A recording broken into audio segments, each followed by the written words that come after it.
नमस्कार,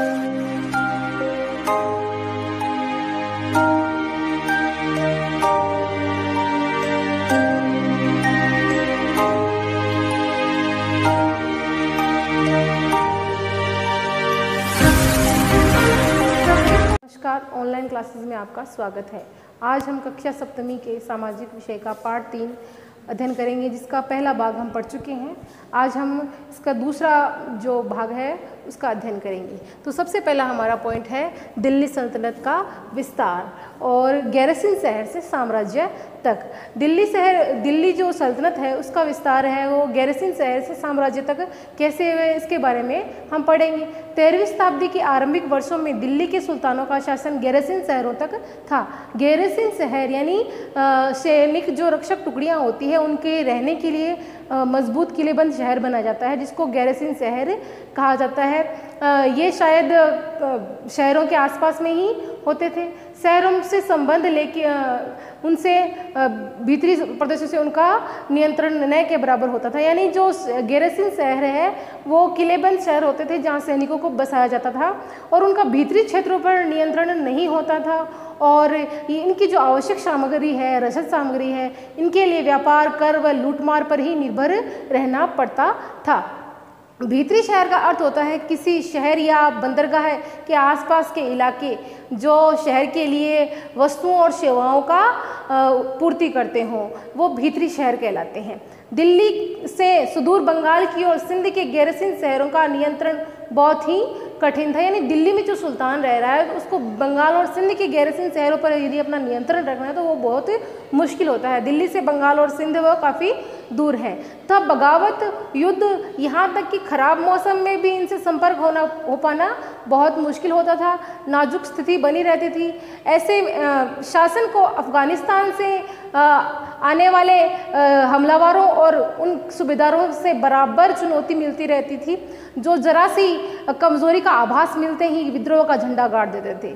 इन चुनौतियों के चलते सल्तनत की बड़ी मुश्किल से किसी तरह से अपने आप को बचाए हुए थी। इसका जो आगे का संस्थापन है वो गयासुद्दीन बलबन के शासनकाल में हुआ और इसका विस्तार है वो अलाउद्दीन खिलजी और मोहम्मद तुगलक के राज्यकाल में हुआ। सल्तनत की जो भीतरी सीमाएं हैं, जो भीतरी सीमाओं का विस्तार है, वो जो अभियान है उसका लक्ष्य था गैरसिन शहरों की पृष्ठभूमि को स्थित भीतरी क्षेत्रों की स्थिति को मजबूत करना। यानी गैरसिन जो शहर है वहाँ जो सैनिक बसे हुए हैं उनका खर्चा पानी है वो उन आसपास के जो भीतरी शहरों के दौरान ही वो चलता रहे, उनको लूटमार के धन पर निर्भर न रहना पड़े। इसके लिए भीतरी शहरों पर अंदर विस्तार किया गया। इन अभियानों के दौरान गंगा, यमुना और दोआब के जंगलों को साफ कर दिया गया और शिकारी संग्राहक चरवाहों और उनके पर्यावास से उनको खदेड़ दिया गया। यानी जो शिकारी और वहाँ पर जो आदिवासी लोग रहते थे वहाँ से उनको निकाल दिया गया और वहाँ के जो जंगल है उनको साफ करके खेती योग्य जगह बनाई गई और ज़मीन किसानों को दे दी गई और कृषि कार्य का प्रोत्साहन दिया गया। इसके अलावा व्यापार मार्गों की सुरक्षा की गई और क्षेत्रीय व्यापार की उन्नति की गई और किले और गैरसिन शहर और शहर के शहर बसाए गए, जिससे क्या है जो गैरसिन शहर है उनकी आपूर्ति अच्छे से होती रहे। दूसरा विस्तार किया गया बाहरी सीमा का विस्तार। सल्तनत काल की बाहरी सीमा पर विस्तार किया गया। अलाउद्दीन खिलजी ने शासनकाल में दक्षिण भारत को अपना लक्ष्य करके सैनिक अभियान शुरू किए और ये अभियान मोहम्मद तुगलक के समय भी अपनी चरम सीमा पर पहुंच चुके थे।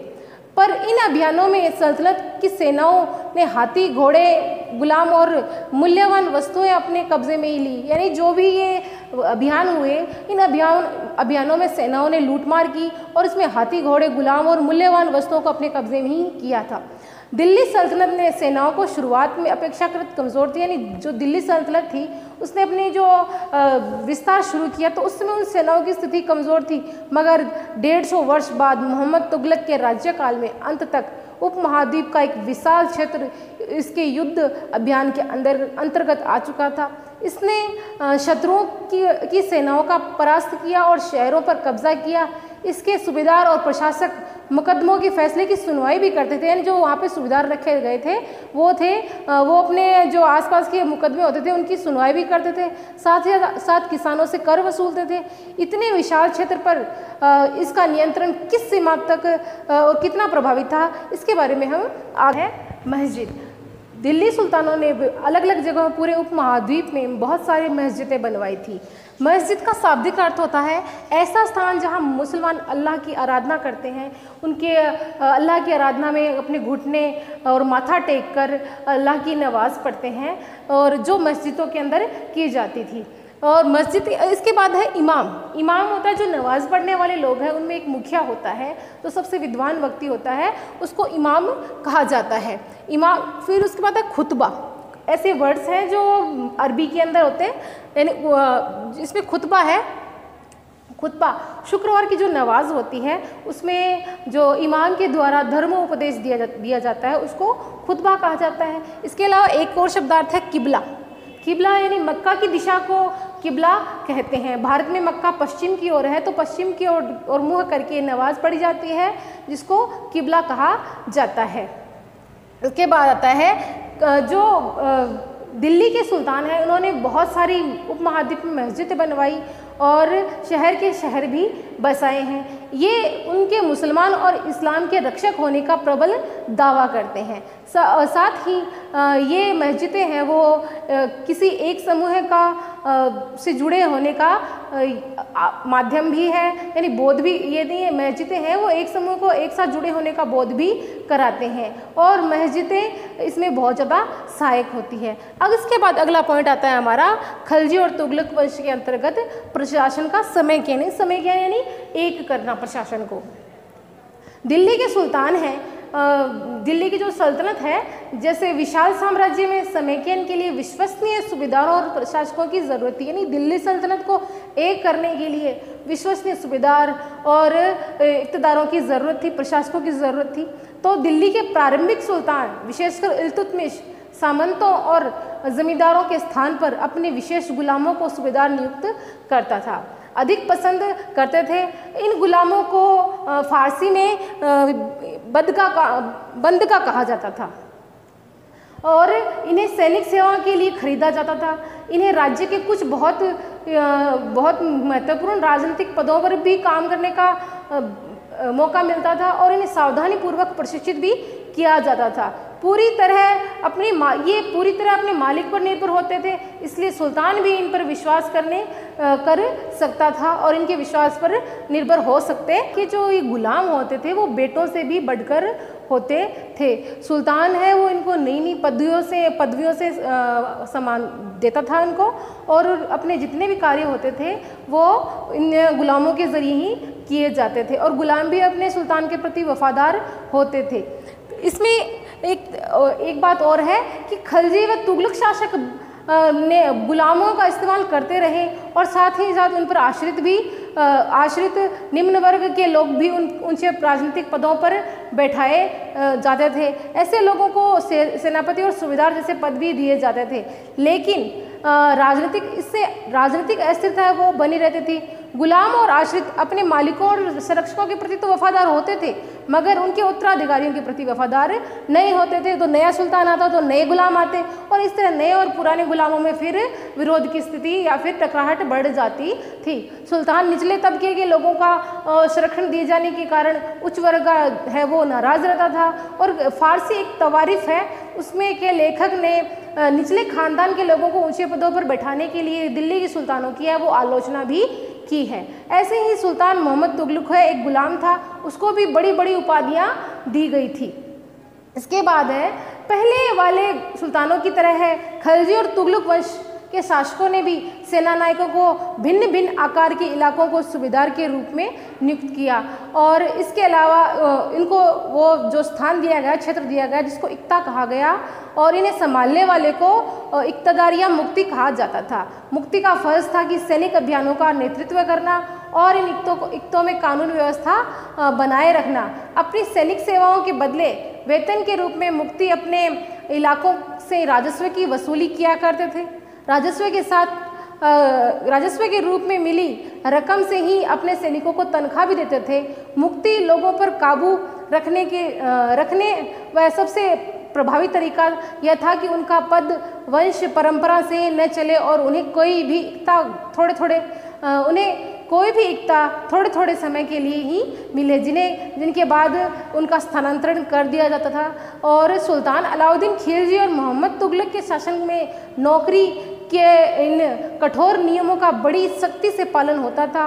मुक्ति लोगों द्वारा एकत्रित किए गए राजस्व की रकम का हिसाब लेने के लिए राज्य द्वारा लेखा अधिकारी भी नियुक्त होता था।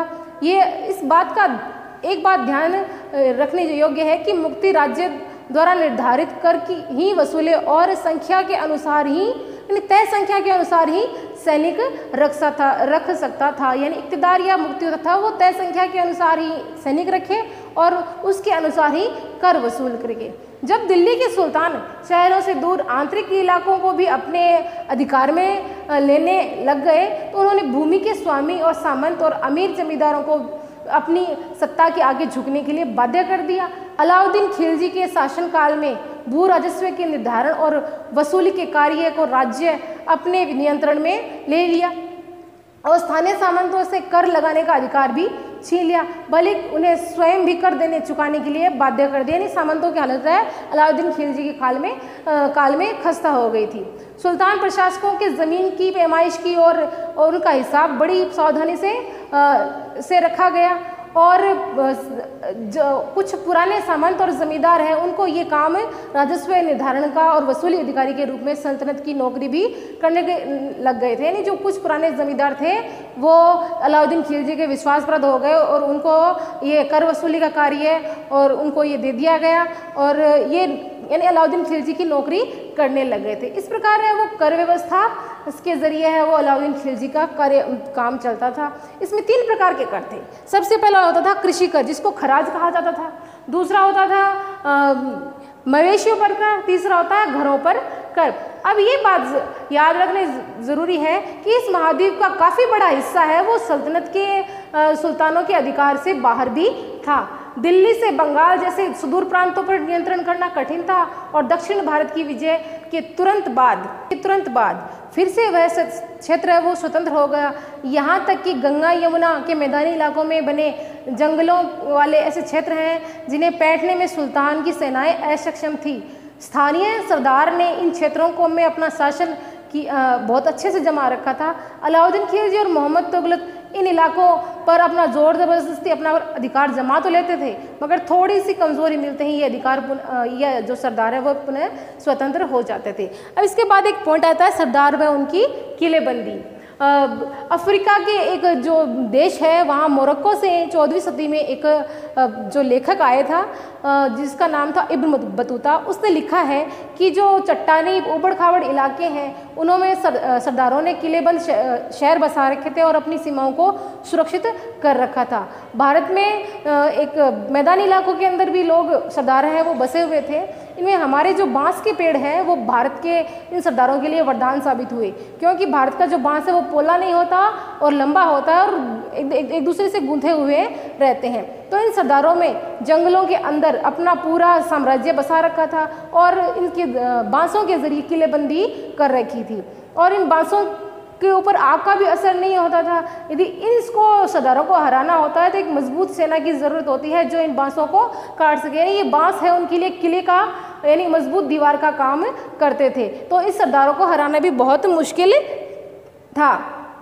अब आता है चंगेज़ खां के नेतृत्व में मंगोलों ने 1219 में उत्तरी पूर्वी ईरान यानी आज का जो आधुनिक उज्बेकिस्तान है उस पर हमला किया और शीघ्र ही बाद में दिल्ली के सल्तनत में को भी इसका धावा झेलना पड़ा था। यानी मंगोलों ने पहले उज्बेकिस्तान पर आक्रमण किया, उसके बाद दिल्ली सल्तनत पर भी आक्रमण किया। खिलजी और मोहम्मद तुगलक के शासन कालों के आरंभ में दिल्ली मंगोलों के धावे बढ़ गए थे। इससे मजबूर होकर दोनों ही सुल्तानों ने अपनी सेना की स्थिति को मजबूत करने की सोची और एक विशाल सेना खड़ी कर दी थी। अब इतनी बड़ी विशाल सेना को संभालना भी एक बहुत बड़ी चुनौती थी। तो उस चुनौती का सामना दिल्ली के सुल्तानों ने किस तरह किया, इसके बारे में आपको बताती हूँ। अलाउद्दीन खिलजी ने काल में दिल्ली पर 2 आक्रमण हुए थे। एक तो 1299 से 1300 के बीच और दूसरा हुआ था 1302 से 1303 के बीच और में आक्रमणों का सामना करना पड़ा था। अलाउद्दीन खिलजी ने विशाल सेना, स्थायी सेना खड़ी कर ली थी। ये दूसरी और मोहम्मद तुगलक के शासन में आरंभिक वर्षों में सल्तनत पर हमला हुआ।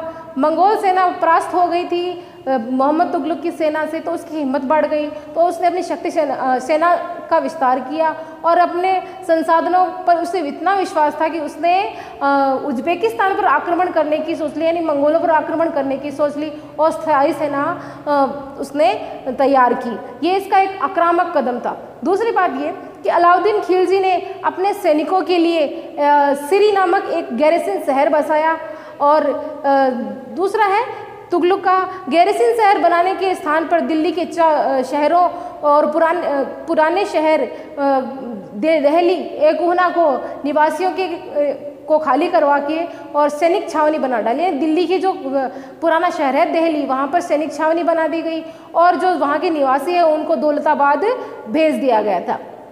अब आता है अलाउद्दीन खिलजी की तीसरी बात है सेना को संभालने के लिए। सैनिकों को पेट भरने के लिए समस्या का सामना करना पड़ता था। तो सैनिकों ने पेट भरने की समस्या को गंगा यमुना के बीच की जो कृषि भूमि है, भूमि से कर के रूप में खेती की पैदावार इकट्ठी करके हल किया गया। यानी किसानों की पैदावार का 50% हिस्सा है वो कर के रूप में दिया जाता है। यानी किसानों को पेट भरने के लिए जो भी खाना पीना सामान चाहिए होता है, तो वहाँ गंगा यमुना के जो मैदान में किसान रहते थे उनसे कर वसूला गया और कर कितना 50% वसूला गया था। दूसरा, तुगलक की सेना के अंदर सेना को खिलाने के लिए उसी के इलाके का खाद्यान्न इकट्ठा किया गया, लेकिन सैनिकों की विशाल संख्या की ज़रूरतें पूरी नहीं हो रही थी और अतिरिक्त कर भी लगाए गए। इसी दौरान वहाँ दौलताबाद में अकाल भी पड़ गया। फिर था वेतन, सैनिकों का वेतन भी देना पड़ता था। अलाउद्दीन ने सैनिकों को इक्ता के स्थान पर नगद वेतन देना शुरू कर दिया था। पहले हमने पढ़ा था कि वो एक सेनानायकों को इक्ता या सूबेदार बनाता था, तो अब उसने वो काम बंद कर दिया और उसके बाद उसने नगद वेतन देना शुरू कर दिया। सैनिक आवश्यक सामान दिल्ली के व्यापारियों से खरीदते थे और अलाउद्दीन खिलजी को आशंका थी कि व्यापारी अपने मनमाने तरीके से सामानों का अधिक दाम न खरीद ले, इसलिए उसने जो वस्तुओं की कीमतें हैं वो भी निर्धारण कर दी और अफसर बड़ी सावधानी से उन कीमतों का सर्वेक्षण करते थे और व्यापारी निश्चित दरों का उल्लंघन नहीं करते थे। यदि कोई व्यापारी उन निश्चित दरों का उल्लंघन भी करता था तो उनको सजा मिलती थी। यानी अलाउद्दीन खिलजी ने बाजार पर पूर्ण नियंत्रण कर दिया था। अब आता है मोहम्मद तुगलक के काल में बाजार पर नियंत्रण कैसा था। मोहम्मद तुगलक भी अपने सैनिकों का नगद वेतन देता था, लेकिन कीमतों पर नियंत्रण करने की जगह उसने कुछ आज की कागजी मुद्रा की तरह टोकन या सांकेतिक मुद्रा चलाई, जिसे धातु के बने होते थे, लेकिन सोने चांदी की धातु से न होकर सस्ती धातु से बनाए जाते थे। 15वीं सदी के लोगों को इस मुद्रा का भरोसा नहीं था और वे बड़े चतुर थे और उन्होंने सोने चांदी की जगह सोने चांदी के सिक्कों को बचाकर रख लेते थे और अपने तमाम जितने भी टैक्स है वो उसी सांकेतिक मुद्रा के जरिए चुकाते थे और शस्त्री मुद्रा जैसे जाली मुद्रा भी बना सकते थे। अब आता है तीसरी बात आती है प्रशासनिक कदम, यानी जो अलाउद्दीन खिलजी का प्रशासनिक कदम क्या था। अलाउद्दीन खिलजी के प्रशासनिक कदम काफ़ी सफल रहे और इतिहासकारों ने कीमतों और कभी बाजार में वस्तुओं का कुशलता से आपूर्ति के लिए उसके शासनकाल को बहुत प्रशंसा की गई है। मंगोल आक्रमण के खतरे का भी उसने सफलतापूर्वक सामना किया। वहीं मोहम्मद तुगलक का है, उसका जो प्रशासनिक कदम है वो बेहद असफल रहा। वहीं अलाउद्दीन खिलजी का इतना सफल रहा, बाजार को कीमतें निर्धारण की गई और कालाबाजारी वगैरह को रोका गया। वहीं तुगलक में कश्मीर पर उसका आक्रमण पूरी तरह विफल हो गया और उसने तुरान पर हमले करने का इरादा छोड़ दिया, अपनी विशाल सेना को भंग कर दिया।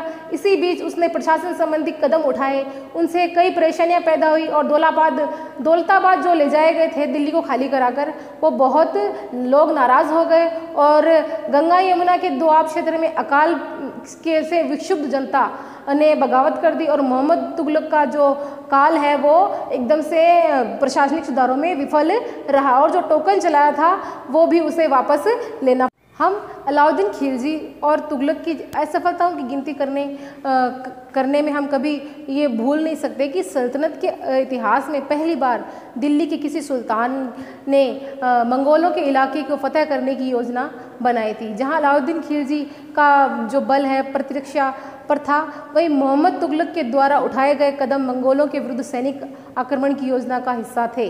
अब आता है 15वीं तथा 16वीं शताब्दी में सल्तनत। हम तुगलक वंश के बाद देखते हैं कि 1526 के बाद दिल्ली तथा आगरा पर सैयद तथा लोधी वंश का राज्य रहा। तब तक जौनपुर, बंगाल, मालवा, गुजरात, राजस्थान तथा पूरे दक्षिण भारत स्वतंत्र शासन उठ खड़े हुए थे। उनकी राजधानियां समृद्ध थी और राज्य फल फूल रहे थे। इसी काल में अफगान और राजपूत जैसे नए शासक समूह भी उभरे थे। इसी काल में स्थापित राज्यों में कुछ छोटे तथा शक्तिशाली राज्य भी उभरे थे। उनका शासन बहुत ही कुशल व सुव्यवस्थित तरीके से चल रहा था। शेरशाह शूर ऐसे ही 1540 और 45 में बिहार में अपने चाचा के एक छोटे से हिस्से इलाके पर प्रबंधक के रूप में काम शुरू किया था और आगे चलकर इसकी उन्नति की मुगल सम्राट हुमायूं को इसने चुनौती दी और परास्त किया था। शेरशाह ने दिल्ली पर अधिकार करके स्वयं अपना राजवंश स्थापित किया। शूरवंश ने केवल 15 वर्ष तक शासन किया, लेकिन उसके प्रशासन ने अलाउद्दीन खिलजी वाले कई तरीकों को अपनाकर उन्हें और भी चुस्त किया था। महान सम्राट अकबर ने जब मुगल साम्राज्य को समेकित किया तो उसने अपने प्रतिमान के रूप में शेरशाह के प्रशासन की व्यवस्था को ही अपनाया था। इस तरह हमारा ये आज का पाठ पूरा होता है। धन्यवाद।